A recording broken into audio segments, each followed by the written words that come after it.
नमस्कार. संघर्ष वृत्तवाहिनीमध्ये आपलं स्वागत. घेऊया ठाणे आणि आसपासच्या परिसरामधील घडणाऱ्या महत्त्वाच्या घडामोडींचा आढावा. ठाणे महानगरपालिका क्षेत्रातील प्रभाग क्रमांक 4 मधील राजमाता जिजाऊ उद्यानाचा नामफलक चोरीला गेल्याने स्थानिकांमध्ये संतापाची लाट पसरली आहे. या प्रकरणात मराठा नेते रमेश आमरे यांनी महापालिका अधिकारी केदार पाटील यांच्यावरती गंभीर आरोप करत त्यांच्या निलंबनाची मागणी केली आहे. या पार्श्वभूमीवरती आज मराठा नेते रमेश आमरे यांनी आमदार संजय केळकर आणि आमदार निरंजन डावकर यांच्यासह अतिरिक्त आयुक्त प्रशांत रोडे यांची भेट घेऊन संबंधित अधिकाऱ्यांवरती तातडीने कारवाई करण्याची मागणी केली आहे. रमेश आमरे यांनी यावेळी म्हटले की राजमाता जिजाऊंच्या नावाचा फलक काढणे म्हणजे मराठा समाजाच्या भावना दुखावणे असं आहे. अशा अधिकाऱ्याला महापालिकेत जागा नाही. या घटनेमुळे ठाण्यातील मराठा समाजामध्ये तीव्र नाराजी व्यक्त होत आहे आणि कारवाई न झाल्यास आंदोलनाचा इशारा दिला आहे. सर्वांना जय जिजाऊ जय शिवराय. जे केदार पाटीलने काल जे कृत्य केलेलं आहे त्याच्यावरती आता शोकस नोटीस काढणार आहे. आम्ही आता सगळं मानपाड पोलिसांना एफआयआर दाखल करायला पोलिसांनी आता आम्हाला बोलवलं की एफआयआर दाखल करतो म्हणून, आणि त्याच्यावरती आम्ही तात्काळ कारवाई करायला सांगितली आहे. आणि त्यांनी जे कृत्य केलं आहे हे एकदम घाणेरडं कृत्य आहे. तो कुठल्या नेत्याला खुश करायला बघतोय ते कळत नाहीये. तिथे खासदार आला 2 तासा अगोदर खासदाराला खुश करायचा होता की आणि त्याचा उद्योग होता, आणि त्याला कुठल्या महासाहेबांचं नाव तिथे द्यायचंय की तो कंटिन्यू तो आमच्या गाड्याच्या उद्यानाच्या मागे लागलाय. जिजामाता उद्यानाची त्याला एलर्जी काय? केदार पाटील जो पण सस्पेंड करत नाही तो पण आंदोलन असंच चालू राहणार. रोडे साहेबांनी आता आम्हाला सांगितलंय की तुम्ही आज संध्याकाळपर्यंत मी तो बोर्ड कुठल्याही परिस्थितीत लावून देतो. सुवस्थ व्हायच्या अगोदर दोन्ही आमदार तुमचे येतील, तिथे त्या बोर्डला हार घालतील अशी त्यांनी आम्हाला आता आश्वासन दिलंय. आणि आम्हाला वाटतं ते आश्वासन ते पूर्ण करतील. आणि आम्ही संध्याकाळी तिथे आज हार घालणार दोन्ही आमदार आणि सकल मराठा समाज जाऊन पूर्ण, आणि ह्याच्या पुढे कुठली अशी गोष्ट घडणार नाही असं त्यांनी आम्हाला आश्वासन दिलंय. लोकांमध्ये अशी कुजबूज आहे की ठाणे महानगरपालिका ही भ्रष्टाचाराची जननी आहे, आणि त्या भ्रष्टाचारापुढे यांना महापुरुष महामानव महामाता यांचा काहीही घेणं देणं नाहीये. ते जे आता जे केदार पाटील होते त्यांच्या अखत्यारीमध्ये हा विषय नसताना सुद्धा त्यांनी त्या प्रवेशद्वाराचं नुकसान केलं किंवा चोरी केलेली किंवा तोडून टाकलेलं आहे. पण वास्तविक असं आहे की यांना जिजामातेंचं महत्त्व कळालेलं नाही. माझं म्हणणं ह्या अधिकाऱ्यांना किंवा जे का लोक असे कामं करतायत त्यांना एकच म्हणणं आहे, ही जिजाऊ जिच्या प्रेरणेने उजळे स्वराज्य ज्योती, ही जिजाऊ हिने घडविले राजे शिवशंभू छत्रपती. ते ह्या अशा जिजाऊ मात्यांचा जर तुम्ही अपमान करणार असाल, ज्यांच्यामुळे तुमच्या मंदिराच्या कळस जागेवर राहिले आणि तुमच्या अंगणातली तुळस जागेवर राहिली, अशा जिजामातेंना जर तुम्ही बदनाम किंवा जिजामातेची अवहेलना करणार असाल तर मराठा समाज गप्प बसणार नाही. मराठा समाज हा तुम्हाला वेळेला उत्तर देईल. आम्ही मराठा समाज राजकारणासाठी बसलेला नाहीये. आम्हाला राजकारणाशी काय घेणं देणं नाहीये. तुमचं राजकारण तुम्हाला लखलाप, पण तुम्ही महामानवांचा अपमान हा करत असाल तर हा मराठा समाज रस्त्यावर उतरल्याशिवाय राहणार नाही. कारण हा मराठा समाज आम्ही आमच्या मातेचं, आमच्या ह्या प्रेरणास्थानाचं, या श्रद्धास्थानाचा अपमान सहन करणार नाही. मी काय म्हणतो की पक्षाचं राजकारण एक तुम्ही बाजूला ठेवा, पण महापुरुषाचा अशा प्रकारे अपमान या महाराष्ट्राच्या मातीमध्ये होतोय आणि विशेषतः आपल्या या ठाणे महापालिकेमध्ये होते, ही फार मोठा शोकांतिकेची गोष्ट आहे. आणि हा बॅनर ह्याच्या आधी तो जो बोर्ड होता तो 2 वेळा तोडला गेला होता. त्यावेळेस त्या कंत्राटदाराने सांगितलं होतं की तो बोर्ड चुकून तोडला गेला. त्याच्यानंतर आम्ही इथे महापालिकेला पत्र पण दिलं होतं, तर त्यांनी सांगितलं होतं की चुकून कर्मचाऱ्याच्या हातातून बोर्ड तुटला आणि काल अख्खा बोर्डच गायब झाला. तर ह्याच्या मागे कुठंतरी मोठं राजकारण शिजतंय.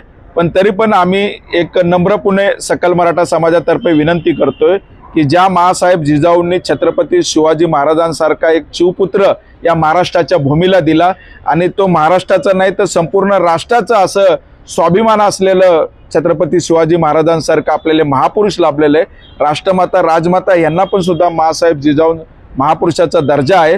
तर अशा व्यक्तींचा बोर्ड काढणं ही फारच मोठा शोकांतिकेची गोष्ट आहे.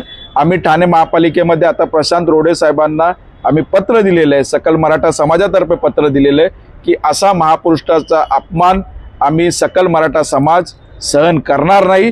या अधिकारावर या संबंधित ज्या लोकांनी हे बोर्ड चोरीला गेला त्याच्यामध्ये जे कोण असतील त्याच्यावर आपण तात्काळ एफआयआर दाखल करावं आणि केदार पाटीलला तुम्ही तात्काळ निलंबनाची कारवाई करावी अशी आम्ही मागणी केलेली आहे. सर्व नागरिकांना आवाहन करण्यात येत आहे की सध्या डासांमार्फत पसरणाऱ्या डेंग्यू या आजाराचा प्रसार रोखण्यासाठी प्रत्येकाने पुढील प्रमाणे कार्यवाही करावी। डेंग्यू आजार एडिस इजिप्ती हा डास चावल्याने होतो। या डासांची पैदास साचलेल्या किंवा साचवलेल्या स्वच्छ पाण्यामध्ये होते। 8 दिवसांपेक्षा जास्त दिवस पाणी उघडे व साचून राहिल्यास त्यात डास अंडी घालतात। अंड्यांच्या अळ्या तयार होऊन पुढे डास तयार होतात। यासाठी आपल्या घरातील पाणी साठे उदाहरणार्थ बॅरल्स, पिंपे, टाक्या, हौद, रांजणे इत्यादी दर आठवड्याला रिकामे करून घासून पुसून कोरडे करून पुन्हा भरावे। 1 दिवस कोरडा दिवस म्हणून पाळावा।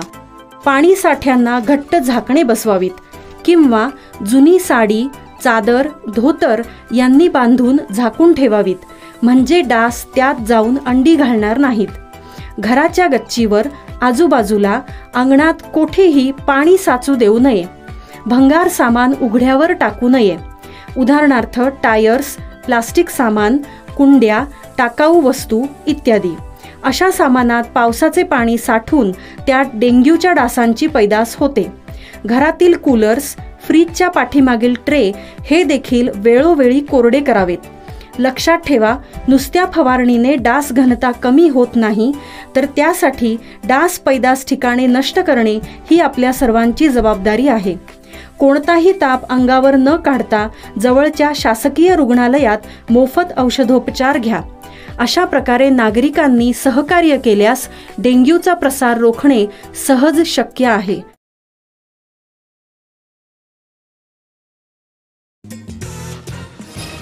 माहिंदर विधानसभा क्षेत्रातील नागरिकांना पाण्याच्या वाढत्या समस्येतून दिलासा मिळावा यासाठी आमदार प्रताप सरनाईक यांच्या पुढाकारातून सुमारे 80 विहिरींचे पुनरुज्जीवन कार्य पूर्ण करण्यात आलं आहे। या विहिरीच्या पुनरुज्जीवनामुळे परिसरातील नागरिकांना दर्जेदार व शाश्वत पाण्याचा स्रोत उपलब्ध झाला आहे। ठाण्यातील लोकमान्य नगर पाडा क्रमांक 2, मोरेवाडी यशोधन नगर पाडा क्रमांक 4 येथील विहिरींच्या लोकार्पण सोहळ्याचं आयोजन करण्यात आलं होतं। या लोकार्पण सोहळ्याला स्थानिक नागरिक, महिला वर्ग तसेच शिवसेनेचे अनेक कार्यकर्ते येथे उपस्थित होते। या प्रसंगी आमदार प्रताप सरनाईक यांनी म्हटलं की ओवळा भाईंदर मतदारसंघातील 80 विहिरीचे पुनरुज्जीवन झाले असून पुढील टप्प्यामध्ये विहिरींवरती सोलार प्रणाली आणि आरओ प्लांट बसवण्याची योजना आहे, ज्यासाठी विशेष निधीची तरतूद केली जाईल। भविष्यात पाण्याच्या तुटवड्याला सामोरे जाण्यासाठी हा प्रकल्प महत्त्वपूर्ण ठरेल। सरनाईक यांनी पुढे म्हटलं की ठाणे महानगरपालिकेच्या अखत्यारीत असलेल्या 35 विहिरींचे पुनरुज्जीवन पूर्ण झाले असून उर्वरित विहिरींचं कामही लवकरच पूर्ण केलं जाईल। या उपक्रमामुळे जलसंवर्धन, पर्यावरण संवर्धन आणि नागरिकांच्या मूलभूत गरजांबाबत सकारात्मक पाऊल उचलल्याचं मत स्थानिकांनी व्यक्त केलं आहे।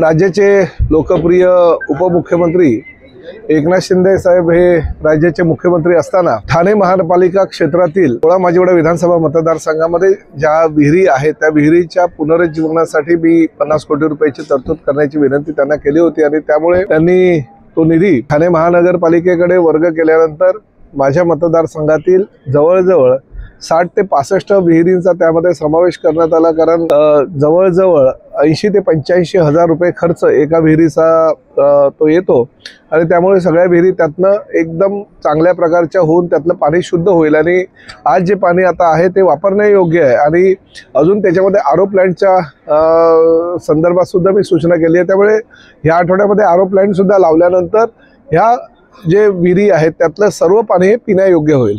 प्रामुख्याने ही एक नवीन संकल्पना आहे की जे पाणी वाया जातं त्या वाया जाण्याच्या ऐवजी ह्या महाराष्ट्रामध्ये अनेक ठिकाणी विहिरी आहेत, परंतु सध्या लोकसंख्या झपाट्याने वाढत असल्याकारणानं त्या विहिरीच्या शेजारील सांडपाणी त्या विहिरींमध्ये जातं। तसेच काही कचऱ्याची विल्हेवाट सुद्धा काही ठिकाणी लावलं जातं, निर्माल्य टाकलं जातं आणि लोक योग्य प्रकारे त्याचा वापर करत नाही। पूर्वीच्या सगळ्या विहिरी ह्या पिण्याची पाणी त्यातनं घ्यायचं अशी परिस्थिती होती, परंतु आता कपडे धुण्याला किंवा भांडी गुंडी धुवायला सुद्धा त्या पाण्याचा वापर होत नव्हता। म्हणून माझ्या डोक्यातून एक संकल्पना आली की जर आपण समुद्राचं पाणी गोडं करू शकत असू किंवा जे घाण पाणी आहे शौचालयाचं जे पाणी आहे त्याचा वापर सुद्धा जर होत असेल तर ह्या विहिरी ज्या मूळच्या स्वच्छ पाण्याच्या झऱ्यापासून निर्माण झालेल्या होत्या त्याचा पाणी वापरणे योग्य होऊ शकत नाही. आणि त्यामुळे मी ती संकल्पना मांडली. आमच्या ठाणे महानगरपालिकेचे डेप्युटी इंजिनियर श्री कुलकर्णी आणि आमच्या आयुक्तांसमोर चर्चा झाली आणि चर्चेअंती हा निर्णय घेतला आणि अतिशय चांगल्या प्रकारचा हा उपक्रम ओळा माजिवडा विधानसभा मतदारसंघामध्ये राबवण्यात आलेला आहे. राज्यातला हा पहिला प्रकल्प आहे की एकूण 36 विहिरी ह्या सगळ्या स्वच्छ करण्यात आल्या. त्यातला गाळ काढण्यात आला. गाळ काढून जे नैसर्गिक झरे आहेत ते झरे सुरू करण्यात आले आणि त्यावर जाळ्या बसवण्यात आल्या जेणेकरून कचरा त्यामध्ये साठणार नाही. आणि हे पाणी आता आज पिण्यायोग्य नाही आहे परंतु 2 दिवसानंतर आरो प्लॅन्ट लावल्यानंतर पिण्यायोग्य पण होईल. त्यामुळे जरी पाणी टंचाई भविष्यामध्ये ह्या आमच्या परिसरामध्ये झाली तरी ह्या पाण्याच्या माध्यमातून आपल्याला लोकांचा जो प्रश्न आहे तो सोडवता येईल. आणि त्याचबरोबर इकडे सोलर सिस्टीम सुद्धा लावण्यात आलेली आहे प्रत्येक ठिकाणी. त्यामुळे विद्युत प्रवाह कुठेही नसणार आहे. सोलरच्या माध्यमातूनच ती जी मशीन आहे ती चालू होईल आणि त्यामुळे फार मोठ्या प्रमाणात हा प्रकल्प राज्यामध्ये इतरही भागामध्ये राबवा असा माझा प्रयत्न आहे आणि त्या माध्यमातून आम्ही प्रयत्न करतोय. प्रामुख्यानं ह्या विहिरीच्या आसपास ज्या पाणी उपसणे, विहिरीतील गाळ काढणे, आडवे बोर मारून पाण्याचे नैसर्गिक झरे उडून जास्तीत जास्त पाणी मिळवणे, विहिरीची डागडुजी करणे, आसपासच्या नाल्यातील पाणी विहिरीत जाऊ नये यासाठी वॉटरप्रूफिंग करणे, विहिरीच्या सभोवतालच्या गटाराची व नाल्याची दुरुस्ती करणे, सांडपाणी विहिरीत जाणार नाही याची काळजी घेणे, विहिरीवर लोखंडी जाळ्या बसवणे ही सगळी कामं ह्या 80 लाख रुपयामध्ये असल्याकारणाने ह्या सगळ्या कामाच्या माध्यमातून एक चांगला प्रकल्प आता तयार झालेला आहे. हाच प्रकल्प राज्यामध्ये इतर ठिकाणी सुद्धा लागू करण्याचा राज्य शासनाचा प्रयत्न आहे. मराठी भाषेच्या सक्षमीकरणासाठी मराठी भाषा क्षमता वृद्धी केंद्र सुरू करण्यात येईल. त्या केंद्राच्या माध्यमातून मराठी तरुणांना स्पर्धा परीक्षांचं मार्गदर्शन, साहित्य संदर्भ, केंद्रीय उपक्रमांची माहिती दिली जाईल अशी घोषणा उपमुख्यमंत्री एकनाथ शिंदे यांनी ठाण्यामध्ये केली आहे. पहिले केंद्र ठाण्यामध्ये सुरू करण्यात येईल असंही शिंदे यांनी यावेळी जाहीर केले. मराठी अभिजात भाषा सप्ताहानिमित्त आयोजित गौरव सोहळ्याला शिंदे प्रमुख पाहुणे म्हणून उपस्थित होते. शिंदे यावेळी म्हणाले की मराठी भाषेचं बळ वाढवण्यासाठी सरकारी पातळीवरती आणि शालेय स्तरावरती मराठीची सक्ती केली. मात्र सक्तीने नव्हे तर भक्तीने मराठीचे बळ वाढवणं गरजेचं आहे. चित्रपट, OTT वगैरेवरही मराठी भाषा वृद्धिंगत होत आहे. चांगल्या गोष्टींची सुरुवात नगरविकास, उद्योग आणि मराठी भाषा विकास खाते यांनी एकत्रित येऊन मराठी सक्षमीकरणासाठी प्रयत्न केले पाहिजेत. राज्यातील सर्व शहरात मराठी भाषा क्षमता वृद्धी केंद्र सुरू केलं जाणार आहे. त्याची सुरुवात ठाण्यातून होईल. सर्व चांगल्या गोष्टींची सुरुवात ठाण्यातून होते असंही शिंदेंनी यावेळी म्हटलंय. काही लोक मतांसाठी मराठीचा वापर करतात, काही लोकांना निवडणूक आल्यावरती मराठी माणसांची मतं आठवतात असा टोला शिंदे यांनी उद्धव ठाकरे यांना नाव न घेता लगावला आहे. शासन जसे मराठी भाषेच्या हिताकरता काम करते तसेच प्रयत्न नागरिकांनाही करावेत. सरकारला विधायक सूचना कराव्यात असं सामंत यांनी म्हटलंय. मराठी भाषा भवन कुठे आहे असं घरात बसून विचारणाऱ्यांनी घराबाहेर पडून त्याचे सुरू असलेले काम पाहावे असा टोला सामंत यांनी ठाकरेंना लगावलाय. सदर कार्यक्रमाच्या प्रसंगी प्रमुख अतिथी म्हणून उपमुख्यमंत्री एकनाथ शिंदे, राज्याचे उद्योग तथा मराठी भाषा मंत्री उदय सामंत, परिवहन मंत्री प्रताप सरनाईक, महाराष्ट्र राज्य साहित्य आणि संस्कृती महामंडळाचे अध्यक्ष सदानंद मोरे, सुलेखनकार पद्मश्री अच्युत पालव, Pradeep ठवळ, doctor Ravindra Shobhane, doctor Kiran Kulkarni, doctor Dnyaneshwar मुळे, डॉक्टर मिलिंद जोशी, डॉक्टर प्रदीप कर्णिक, प्राचार्य अशोक चिटणीस आणि विविध क्षेत्रातील मान्यवर आवर्जून या ठिकाणी उपस्थित होते. मान्यवर आणि उपस्थित मराठी भाषेवर प्रेम करणारे सर्व लाडक्या बहिणी, लाडके भाऊ, लाडके पत्रकार पण आहेत, अंधारात दिसत नाही. अमृताहून गोड असलेल्या आपल्या माय मराठी भाषेला गेल्या वर्षी 3 ऑक्टोबर रोजी अभिजात भाषेचा दर्जा मिळाला आणि तो दिवस खऱ्या अर्थाने सुवर्णाक्षराने लिहून ठेवण्याजोगा आहे असं मी त्यावेळी म्हटलं होतं. आज 30 सुवर्णाक्षर गिरवण्यासाठी 1 वर्षाने आपण ठाण्याच्या गडकरी रंगायतांमध्ये जमलेलो आहोत. खरं म्हणजे उदय सामंतजींना मी धन्यवाद देतो, त्यांचं अभिनंदन करतो की हा जो काही आपण 3 ऑक्टोबर ते 9 ऑक्टोबर हा सप्ताह सोहळा आयोजित केला आहे त्याचा आज समारोप होतो इथे. गौरव सोहळा समारोप 9 तारखेला होईल. गौरव सोहळा गडकरी रंगायतन ठाण्यामध्ये आपण केला त्याबद्दल आपल्याला मनापासून धन्यवाद. गेले 7-8 दिवस मराठी भाषा विभागाअंतर्गत मराठी भाषेला अभिजात भाषेचा दर्जा मिळाल्यामुळे आमचा सप्ताह सुरू आहे. त्यातलाच हा एक भाग आहे. आणि काल अमरावतीमध्ये कार्यक्रम होता, नागपूरमध्ये देखील कार्यक्रम होता आणि तशाच पद्धतीचं या कार्यक्रमाचं आयोजन आम्ही मराठी भाषा मंत्रालयामार्फत केलेलं आहे. आणि या कार्यक्रमाला 5 ते 6 मोठ्या साहित्यिकांचा सत्कार देखील आहे. आणि हा सत्कार माननीय राज्याचे उपमुख्यमंत्री एकनाथ शिंदे साहेबांच्या हस्ते होणार आहे. मराठी बाकी सगळ्या ठिकाणी प्रोटोकॉल पाळावा, पण आपली ही मातृभाषा आहे, मराठी आहे. आपण मराठीवरच सगळं राजकारण करतो. अनावधानानं आमच्या अधिकाऱ्यांकडनं कदाचित निमंत्रण देणं राहिलं असेल, परंतु हा शासनाचा कार्यक्रम आहे, मराठी भाषेचा कार्यक्रम आहे, म्हणून सगळ्यांनी आलं पाहिजे.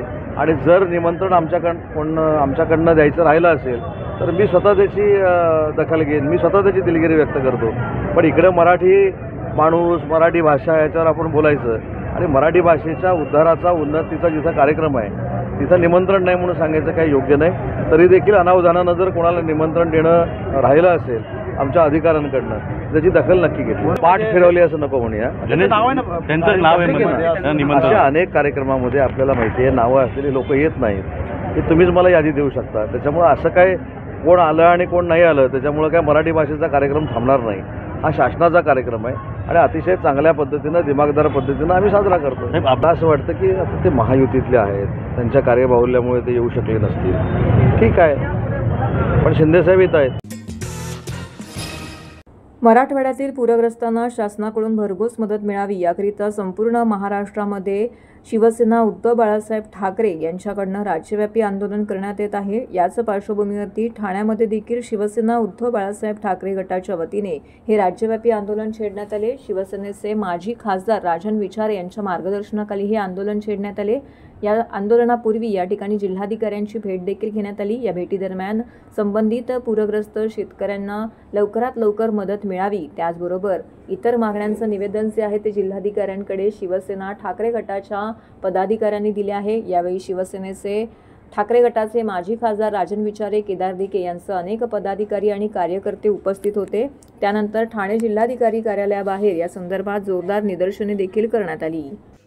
त्याचप्रमाणे पशुधन जे आहे त्याचं नुकसान झालेलं आहे. म्हणजे हे सर्व हे लक्षात घेता मला वाटतं आपण काय नाही, पण त्या ठाणे महापालिकेमध्ये पैसे एक लाच घेताना पकडलेत. आज तुम्ही बघितलं सुप्रीम कोर्टाने जवळजवळ 3000 कोटीचा घोटाळा सुप्रीम कोर्टाने काढला, पण आपल्या लोकांनी पट्टी बांधलेली आहे. कळलं की नाही? कुठेही दाद मागायला नागरिकाला जायचं असेल तर त्या ठिकाणी त्याला दाद मागता येत नाही. तिथे शेकडो आणि शेवटी त्या मुंबई एसीपी क्राईम ब्रँचला शेवटी तिकडे अँटी करप्शनला या ठिकाणी हे करावे लागले. कारण ठाण्यामध्ये सर्व बोलबाला आहे सर्व. कळलं की नाही? म्हणजे अधिकारी सुद्धा पक्षाचे कार्यकर्ते म्हणून काम करतात या ठिकाणी आणि लोकांना त्रास देण्याचं काम करतायत. शेवटी तुम्ही इथे आलेला जनतेच्या पैशातून तुम्हाला हे संबंध मिळत आहे, त्यामुळे तुम्ही जबाबदारीने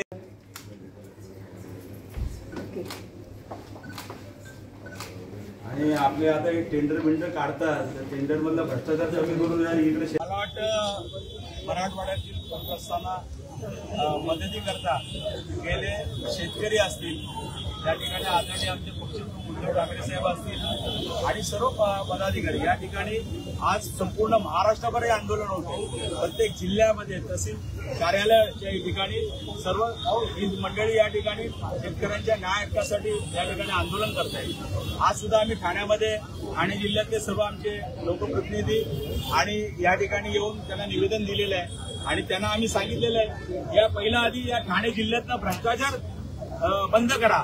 आज तुम्हाला बघितलं असेल कित्येक हायकोर्टाची इन्क्वायरी चालू आहे कित्येक अधिकाऱ्यांची, मग ते अनधिकृत बांधकाम असेल त्या ठिकाणी आज तुम्ही बघितलं असेल. आज परिस्थिती या ठाण्याची एवढी वाईट आहे. आज तो विषय बाजूला ठेवून मला वाटतं हा भ्रष्टाचार जर मला वाटतं अख्ख्या महाराष्ट्राचा जर बंद झाला तर आज मला वाटतं या शेतकऱ्यांना दिलासा देण्याचं काम आपण करू शकतो आणि म्हणून आम्ही मागणी केलेली आहे की या शेतकऱ्यांना कर्जमुक्ती झालीच पाहिजे. त्याचबरोबर आज तुम्ही बघितलं असेल एकरी 50,000 हे मदत तर मिळालीच पाहिजे. पशुधन जे त्यांचं हे झालेलं आहे त्या पशुधनासाठी सुद्धा वेगळं पॅकेज पाहिजे. शेतकऱ्यांची जी घरं त्या ठिकाणी त्यांचं नुकसान झालेलं आहे ती घरं त्यांनी बांधून गेली पाहिजे.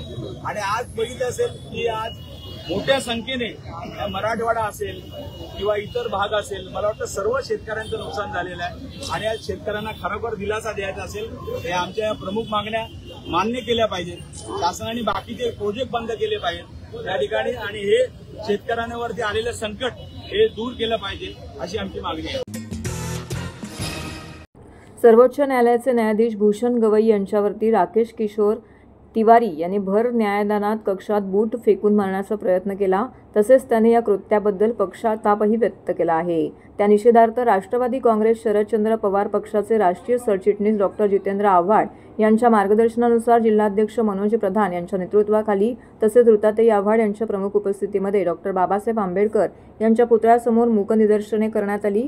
सोमवारी सर्वोच्च न्यायालयामध्ये कामकाज सुरू असताना राकेश किशोर तिवारी ज्या वकिलाने बूट फेकण्याचा प्रयत्न केला होता हा प्रकार म्हणजे न्यायालयीन प्रक्रियेवरती हल्ला असल्याचा आरोप करत राष्ट्रवादी काँग्रेस शरदचंद्र पवार पक्षाच्या कार्यकर्त्यांनी हे आंदोलन केले. सर्व कार्यकर्ते डॉक्टर बाबासाहेब आंबेडकर यांच्या पुतळ्यासमोर काळ्या फिती लावून तसेच हातात संविधानाच्या प्रती घेऊन बसले होते. या प्रसंगी मनोज प्रधान म्हणाले की राकेश किशोर या वकिलाने सरन्यायाधीशांवरती बूट फेकून मारण्याचा प्रयत्न केला. सरन्यायाधीश म्हणजे देशाच्या न्याय प्रक्रियेतील सर्वोच्च स्थान आहे. आज तेही सुरक्षित नसेल तर देशातील एकही नागरिक सुरक्षित नाही हे ते स्पष्ट होत आहे. त्यामुळे या संपूर्ण घटनेचा निषेध जो आहे तो राष्ट्रवादी काँग्रेस शरदचंद्र पवार पक्षाच्या वतीने नोंदवण्यात आला आहे. ही घटना फक्त व्यक्ती म्हणून पाहता न्यायव्यवस्थेवरती केलेला हल्ला आहे असं सांगितलं. सनातन धर्माच्या नावाखाली दंगली भडकवण्याचा प्रयत्न असून हा देशातील नागरिकांवरील हल्ला आहे अशी टीका यावेळी युवक अध्यक्ष अभिजित पवार यांनी केलेली आहे. या आंदोलनामध्ये राष्ट्रवादी काँग्रेस शरदचंद्र पवार पक्षाचे अनेक पदाधिकारी देखील सहभागी झाले होते. ठाणे शहर कार्याध्यक्ष प्रकाश पाटील, महिला अध्यक्ष सुजाताताई घाक, महिला कार्याध्यक्ष साबिया मेमन, युवक अध्यक्ष अभिजित पवार, युवक कार्याध्यक्ष राजेश कदम यांसह अनेक पदाधिकारी येथे उपस्थित होते. बाबासाहेब आंबेडकर यांचा पुतळ्याजवळ या घटनेचा निषेध व्यक्त करण्यात येत आहे. काल न्यायालयामध्ये न्यायमूर्ती भूषण गवई यांच्यावर काल जे सरन्यायाधीशांच्या कोर्टरूममध्ये राकेश किशोर नावाच्या एका लॉयरनी त्यांच्यावर हल्ला केला, बूट मारायचा प्रयत्न केला, त्याच्या निषेधार्थ आज आम्ही या ठिकाणी बसलोय. सनातनाच्या नावाखाली एक बौद्ध हे न्यायाच्या सर्वात मोठ्या पदावर बसलेत.